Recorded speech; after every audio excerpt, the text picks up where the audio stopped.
Archivos Miedo. Advertencia. La siguiente historia es real y muy perturbadora. Personas sensibles, favor de no ver este video.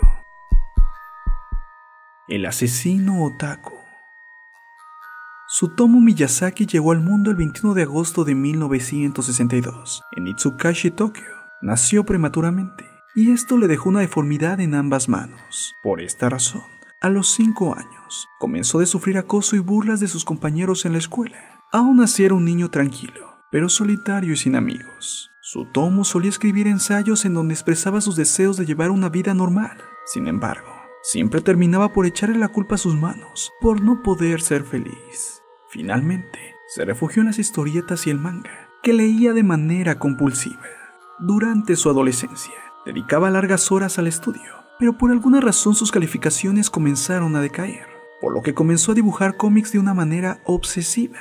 Debido a su alto conocimiento del idioma inglés, planeaba ingresar a la Universidad de Meiji, pero quedó entre los últimos puestos de postulantes, por lo que no pudo ir a la universidad y comenzó a estudiar fotografía, para luego graduarse en 1983 como técnico en esta área. Esto le garantizó el ingreso a una imprenta de un conocido de su padre. La familia de Miyazaki era muy influyente en Itsukashi, y su padre era dueño de un periódico de distribución local. Poco después, Miyazaki recibió de regalo un coche. En sus declaraciones, dijo que sus padres reemplazaban el amor por cosas materiales y que ellos no escuchaban sus problemas y lo ignoraban. También confesó que de joven tenía ganas de suicidarse. En casa, se sentía rechazado. El único que parecía tener interés en él era su abuelo. Al mismo tiempo, su sexualidad comenzó a despertar, pero evitaba el contacto con mujeres de su edad porque se sentía sexualmente inferior. Padecía un complejo de miembro pequeño que le impedía acercarse a las mujeres que le gustaban. Sin embargo, tenía un apetito sexual muy elevado y es por eso que en su tiempo libre consumía pornografía para adultos. Pero cuando esto ya no le satisfacía, empezó a consumir pornografía infantil. En mayo de 1988 ocurrió algo que marcó la vida de Miyazaki.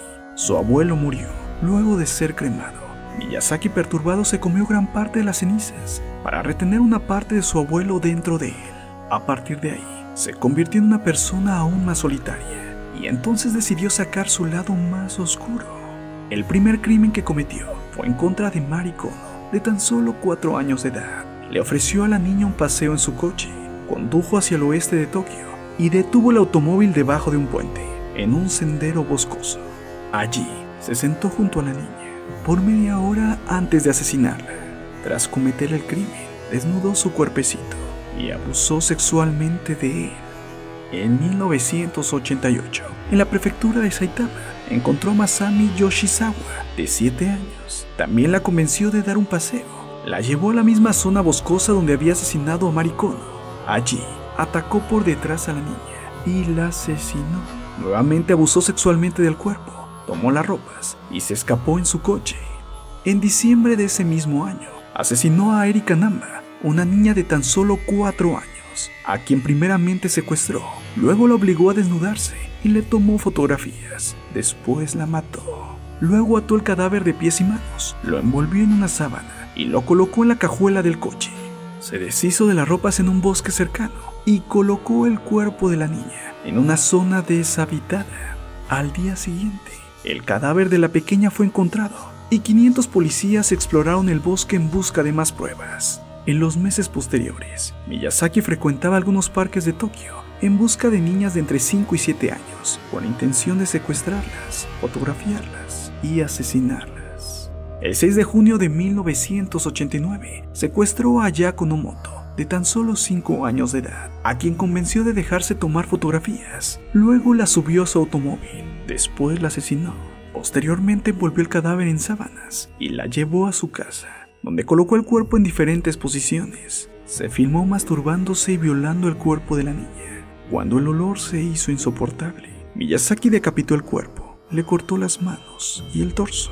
Abandonó el torso en un cementerio y la cabeza en una pradera, mientras que conservó las manos. Bebió la sangre y comió una de las manos, temiendo que la policía encontrara los restos. 2 semanas después del crimen, Miyazaki volvió a recogerlos. Después los llevó a su habitación, donde los escondió hasta que decidió quemar todo rastro, desde las ropas hasta lo que sobraba del cadáver.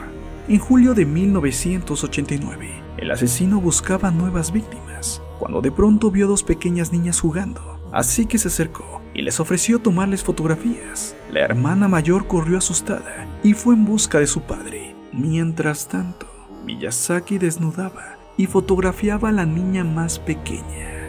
Cuando el padre de la niña llegó al lugar, Miyazaki intentaba introducir un lente de contacto en los genitales de la niña. El hombre logró alcanzar a Miyazaki y lo tiró al suelo, pero este escapó, aunque sin el coche. Al regresar más tarde para recuperarlo, agentes de policías lo esperaban.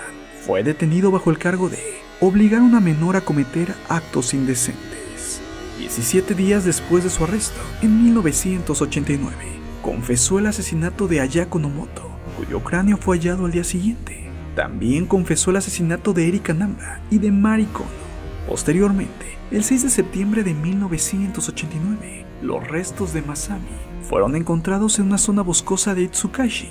Cuando los policías entraron en la habitación del asesino en busca de más pruebas, encontraron más de 6.000 videos de pornografía infantil, anime violento y del género gore, entre los que se encontraban filmaciones de sus víctimas. Después del encarcelamiento de su hijo, el padre de Miyazaki, quien se rehusó a pagar la defensa legal, se suicidó arrojándose a un río en 1994.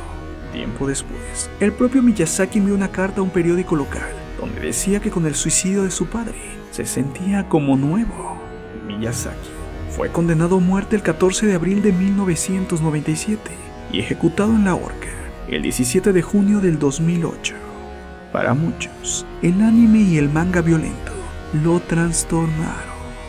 Ahora que conoces esta historia, ¿qué opinas? Si te perturbó este video, dale like, compártelo y suscríbete a Archivos Miedo. Además, síguenos en nuestra fanpage. Búscanos en Facebook como Archivos Miedo. Sí, Archivos Miedo. Pero ten cuidado, te puede aterrar.